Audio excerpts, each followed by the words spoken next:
आज का मुद्दा सिर्फ एक टेक्स्ट बुक का नहीं है, ये सिर्फ एक क्लास 8 की किताब का इशू नहीं है। ये सीधा एग्जीक्यूटिव वर्सेस जुडिशरी का मामला बन चुका है। एक तरफ सरकारी बॉडी है, दूसरी तरफ देश का सबसे बड़ा कोर्ट, और बीच में प्राइम मिनिस्टर का रिपोर्टेडली ये सवाल कि कौन देख रहा है ये सब। जब पीएम लेवल तक बात पहुंच जाए, जब सीजे सूर्यकांत काफी गुस्से में दिखे, तो समझ जाइए कि कंट्रोवर्सी सिर्फ एकेडमिक नहीं रही है। ये पावर, परसेप्शन और कॉन्स्टिट्यूशनल अथॉरिटी का क्लैश है, और इस क्लैश के सेंटर में है एक चैप्टर जिसमें करप्शन इन द जुडिशरी का जिक्र था। और व्यूअर्स, अगर आपको हमारा लीगल कंटेंट इंगेजिंग लगा और पसंद आया है तो हमें ज्वाइन कीजिए प्राइम मेंबरशिप पे, जहां आपको अर्ली एक्सेस मिलेगा, इन डेप्थ एनालिसिस मिलेगा और कुछ ऐसे ही एक्साइटिंग ऑफर्स सिर्फ खास आपके लिए। अब पूरा मैटर तब एक्सप्लोड हुआ जब सुप्रीम कोर्ट ऑफ इंडिया ने खुद से सू मोटो कॉग्निजेंस लिया एक नई class 8 social science text book को लेकर, जो national council of education research and training ने पब्लिश की थी।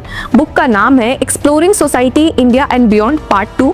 चैप्टर था the role of the judiciary in our society, और इस चैप्टर में जुडिशरी के चैलेंजेस लिस्ट किए गए थे, including corruption, case backlog, lack of जजेस, इंफ्रास्ट्रक्चर इश्यूज। अब सुप्रीम कोर्ट का रिएक्शन बिल्कुल मेजर नहीं था। सीजे सूर्यकांत ने कहा कि this was a calculated move to undermine and demean dignity of judiciary. ये वर्ड्स कैजुअली यूज नहीं होते। कोर्ट ने ये भी कहा कि अगर इस तरह का नैरेटिव अनचेक्ड रहा तो it will arrowed the sanctity of the judicial office in the estimation of the public at large and more importantly in the impressionable minds of the youth.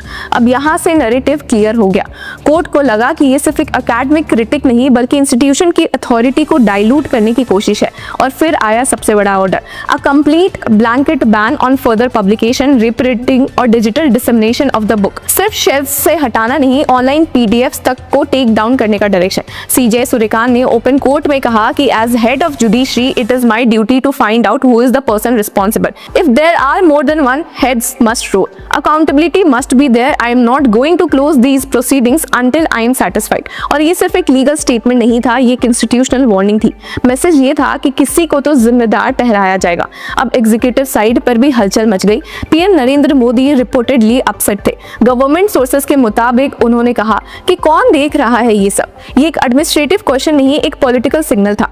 Education minister Dharmendra Pradhan ने तुरंत regret express किया, कहा कि we hold the judiciary in the highest regard. There was absolutely no intention on the part of the government to disrespect the judiciary.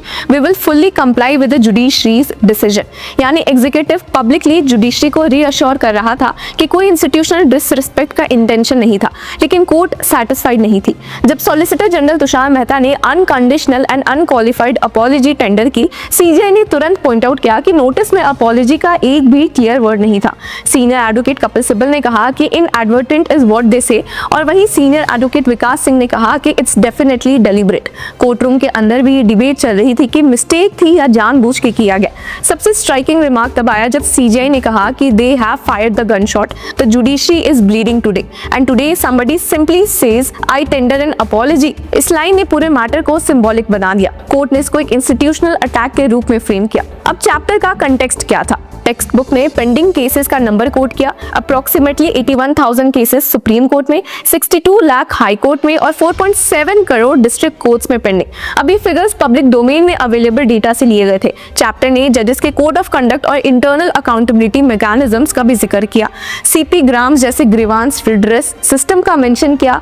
Farmer CJ B R Gavai का statement coat किया गया था, जिसमें उन्होंने करप्शन इंस्टेंसेस को पब्लिक कॉन्फिडेंस के लिए harmful बताया था। तो फिर प्रॉब्लम क्या थी? कोर्ट का कहना था कि नैरेटिव बायस्ड है। ऑर्डर में लिखा गया कि publication washes off with one stroke of pen the illustrious history associated with the Supreme Court, the high courts and district courts, और जुडिशरी के ट्रांसफॉर्मेटिव इनिशिएटिव्स को इग्नोर करता है। कोर्ट ने यह भी ऑब्जर्व किया कि text fails to acknowledge the imperative role of the judiciary in upholding constitutional morality and the basic structure doctrine. अब यही से कोर इशू सामने आता है। क्या स्कूल लेवल पर जुडिशरी की शॉर्ट कमिंग्स डिस्कस करना एक्सेप्टेबल है, या क्या पहले इंस्टीट्यूशन की ग्लोरी, उसका डेमोक्रेटिक कॉन्ट्रीब्यूशन और कॉन्स्टिट्यूशनल सेफगार्ड हाईलाइट करना जरूरी है?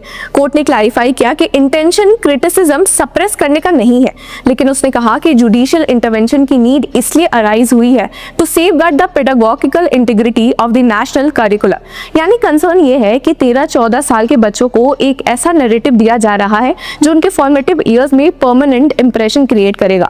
कोर्ट का मानना है कि young students are only beginning to navigate the nuances of public life, और उन्हें बायस्ड फ्रेमिंग नहीं नहीं दी जा सकती। ऑर्डर्स भी काफी स्ट्रिक्ट थे। एनसीईआरटी डायरेक्टर और हर स्कूल प्रिंसिपल जहां बुक पहुंच चुकी है उन्हें पर्सनली रिस्पॉन्सिबल बनाया गया सीजर और सीलिंग के लिए। Principal secretaries of all states को 2 हफ्तों में कंप्लायंस रिपोर्ट फाइल करने को कहा गया।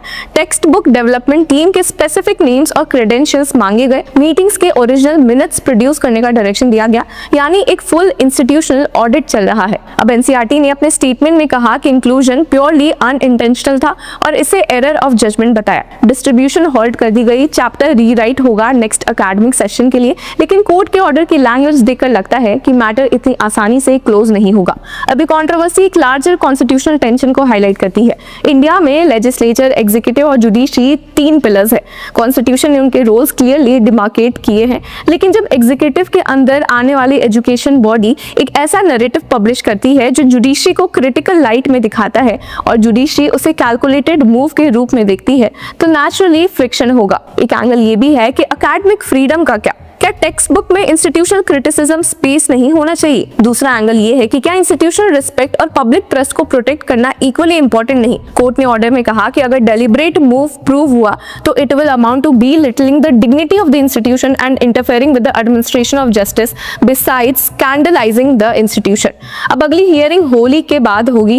कोर्ट ने क्लियर कहा है कि we won't close the case, मतलब ये सिर्फ बुक रिकॉल तक लिमिटेड नहीं है। अकाउंटेबिलिटी फिक्स होगी या नहीं, कंटेम्प्ट प्रोसीडिंग्स इनिशिएट होंगे या नहीं, ये सब अभी ओपन है। इस पूरे एपिसोड ने एक सिंपल सा लेसन दिया है। इंडिया में कॉन्स्टिट्यूशनल इंस्टीट्यूशंस के बीच बैलेंस बहुत डेलिकेट है। एक चैप्टर, एक फ्रेज, एक फ्रेमिंग भी नेशनल डिबेट का ट्रिगर बन सकती है। अब ये सिर्फ करप्शन का मेंशन का इशू नहीं है, ये नैरेटिव कंट्रोल का इशू है।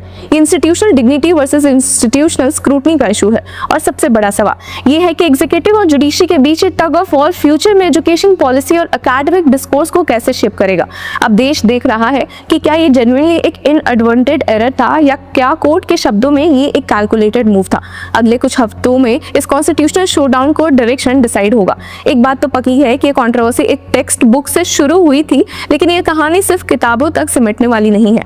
तो व्यूअर्स, इस पूरे मुद्दे पर आपकी क्या राय है? Do let us know in the comment section. Until then keep following Law चक्र।